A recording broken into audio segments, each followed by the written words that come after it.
वही लीला है कि भगवान पहुंच जाते हैं गोपी के यहाँ। माखन चोरी की लीला शुरू कर दी है। अब माखन चोरी में ये लीला इसलिए भी की है कि सारा माखन ब्रज का कंस के यहाँ जाता था, तो भगवान ने अपनी टोली बनाकर कहा कि अब ब्रज का माखन ब्रज में रहेगा, कंस के यहाँ वो राक्षसों तक नहीं पहुँचाएंगे। चाहे छीनना पड़े, लूट के खाना पड़े, कुछ भी करना पड़े, पर कोई गोपी ब्रज माखन नहीं, ब्रज से बाहर नहीं ले जाएगी, या ये माखन कंस के उन राक्षसों तक नहीं पहुँचेगा। इसलिए योजना बनाई। अब सब सखाओं की टोली तैयार और गोपी के घर में भगवान घुस गए। सबको माखन दिया, बांट दिया, उतार कर माखन सबको लुटा दिया। भगवान ने जैसे ही हाथ डाल के मुख तक पहुंचाया, तब तक गोपी ने आके हाथ पकड़ लिया। आज तो लाला पकड़े गए। मैया रोज कहती थी कि पकड़ के लेकर आना, पर आज पकड़ लिया। जैसे ही पकड़ा, भगवान ने कहा कि आज तो फंस गए। गोपी खुश हो रही है कि आज तुम्हें पकड़ लिया है, आखिर इतने दिन से कोशिश करती थी, आज तो पकड़ लिया। हाथ पकड़े हुए दंदनाती चली जा रही है। चौराहा आया, उस पर कुछ वहां देखा कि कुछ बुजुर्ग बैठे हैं। तो ब्रज के रसिकों की कथा है, और आपने सुना होगा कि ब्रज में थोड़ा घूंघट की परंपरा चलती है आज भी। आपके यहाँ भी मैं देख रही हूँ थोड़ा थोड़ा घूंघट करके माताएं बैठती है।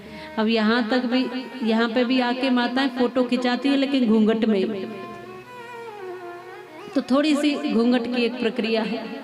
वैसे तो इस घूंघट की जरूरत नहीं है, हम हमेशा कहते हैं कि इसकी जरूरत नहीं है। चाहे मुख ना छुपाओ घूंघट में, आंखों की शर्म ना घटे, संभल कर चल, और तेरे मान तथा मर्यादा पर उंगली न किसी की उठे, संभल कर चल। चलना वैसे है, और इस मुख को ढकने से भी कोई फायदा नहीं। और मुंह वो छुपाते हैं जो कुछ गलत करते हैं, इसलिए मुंह छुपाने की जरूरत नहीं। और किससे छुपा रहे हैं? वो ससुराल में सब तो अपने ही हैं, वो पिता के जैसे हैं, माँ के जैसे, अपने ही तो सब लोग हैं। लेकिन ये मुगलों के टाइम से ये परंपरा प्रथा चल गई, पहले नहीं थी। अगर पहले होती तो जानकी जी भी घूंघट में ही दिखाई देती। पहले होती तो राधा रानी और सब देवियां हमारी घूंघट में ही होती। पहले तो नहीं थी ये, इसकी जरूरत नहीं थी। लेकिन जब मुगल आए तो हमने अपनी बहन बेटियों को फिर थोड़ा पर्दे में रख दिया, क्योंकि उनकी दृष्टि ठीक नहीं थी, उनकी नीयत ठीक नहीं थी, उनका देखना ठीक नहीं था। हमारी बेटियों को देखकर उनकी नीयत में खोट आता था, वह गलत थे। इसलिए हमने थोड़ा अपनी बेटियों को आप अंदर कर दिया, घूंघट में, पर्दे में थोड़ा छुप कर रहना शुरू किया। लेकिन ये धीरे धीरे समय के साथ परंपरा बन गई। अब मुगल तो चले गए, लेकिन हम ये कहना भूल गए कि घूंघट उठा लो, वो परंपरा बन गई। धीरे धीरे वो चीजें आज तक भी चल रही, वैसे कम हो रही है। अब इसका दुष्प्रभाव इतना हुआ है कि ये बरसों से घूंघट झेलती झेलती परेशान हो गई हैं। अब ये पूरे कपड़े पहनने में भी मुश्किल करने लगी हैं। अब इसका दुष्परिणाम ये होने लगा है। इसलिए कहते हैं कि उतना ही व्यवस्थित रखो, घूंघट चाहे कोई दिक्कत नहीं है, हटा दो, लेकिन अपने मान सम्मान, अपना लिबास, अपना परिवेश व्यवस्थित रखिए, ये भाव है कहने का। तो वो घूंघट चलता था, तो ये गोपी ने घूंघट कर लिया। और यहाँ चौराहे पे कुछ बुजुर्ग थे, घूंघट जैसे ही किया, भगवान को मौका मिल गया, भगवान को अवसर मिल गया कि अब कुछ किया जा सकता है। तो दूर इसी गोपी का बालक खड़ा हुआ था, इसने इशारे से इसको भगवान ने बुलाया और कहा कि इधर आओ। जब ये बालक आया, भगवान की कलाई गोपी ने पकड़ी है और चली जा रही है। तो बालक साथ साथ चलते चलते पूछ रहा है, अरे कन्हैया, तो है मेरी मैया कहाँ ले जा रही है?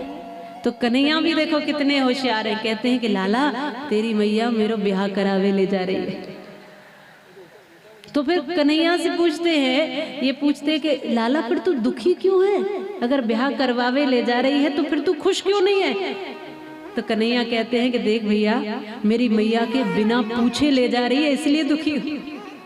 मैया को तो पता ही नहीं है, और ये मेरा ब्याह करवाने ले जा रही है। भगवान ने पूछा, अच्छा एक बात बता, तो ब्याह करवाना है? इसने कही कि हाँ, मैं तो बहुत दिनों से चाह रहे हो, करवानो तो है लाला, पर मेरी मैया देखो कैसी है, तेरो ब्याह करवा रही है पर मेरो नहीं करवा रही। तो भगवान ने की कि एक बात बताए, हाथ पकड़ ले अपनी मैया का, और जैसे ही हाथ पकड़ेगा, जहां ये मुझे ले जा रही है वहां तुझे ले जाएगी। अरे मेरो ब्याह करवावे ले जा रही है तो तेरो करवा देगी। इसने कही कि हाँ अच्छा लाला ऐसो है सकता है। लाला ने कही, हमारे कन्हैया जी ने कही कि बिल्कुल बिल्कुल है जाएगा, बस हाथ पकड़ने की देर है। तब इंतजाम किया है भगवान ने। गोपी का तो घूंघट है, एक कलाई बहुत देर से पकड़ रखी है भगवान की। तब भगवान ने कहा कि गोपी देख मेरी दूसरी कलाई पकड़ ले।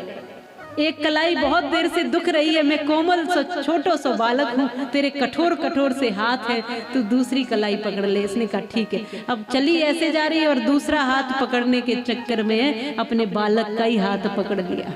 अब बालक का हाथ भगवान ने पकड़ा दिया और खुद दौड़ करके मैया के पास पहुंच गए। मैया से कहते हैं मैया भूख लगी है। मैया ने माखन खिलाया, खूब दुलार किया। अब गोद में बैठे और कह रहे मैया देख मैं तो बहुत भूलो हूं ना। मैया कह रही है हाँ लाला। देख मैया मैं तो तेरे ही हाथ से माखन खा रहे हूँ कि हाँ लाला। देख मैया मैं तो बहुत सीधो साधो सो बालक हूं ना। मैया ने कही कि हाँ लाला। पर देख मैया ये ब्रज की गोपियां इतना चिढ़ती हैं कि कोई ना कोई शिकायत लेके आ रही होगी तेरे पास। मैया ने कही कोई बात नहीं लाला मैं देख लूंगी। इतना कह ही रहे थे तब तक की आवाज लगा दी, अरे यशोदा मैया बाहर निकल तेरे लाला को पकड़ के लाई।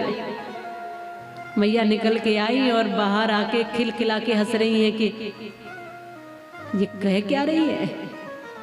गोपी ने कहा कि अपने बालक की इस आदत पे भी हंस रही हो मैया, आज कन्हैया को पकड़ के लाई हूँ रंगे हाथ तब भी हंस रही हो। मैया कहती है अरे गोपी घूंघट उठा के देख ये तेरो छोरा है कि मेरो छोरा है। ये लाला तो मेरो यही है। गोपी देखती है कहाँ है कन्हैया, अपने लाला को देख रही है, एक बार कन्हैया को देख रही है, हाथ पकड़े हुए अपने ही बालक का। ये कब हो गया और ये कैसे हो गया गोपी समझ भी नहीं पाई है। गुस्सा करती है, क्रोध करती है अपने बालक पर। तू कहां से आया है। ये बालक कहता है मैया तू मेरा ब्याह करावे नहीं ले जा रही।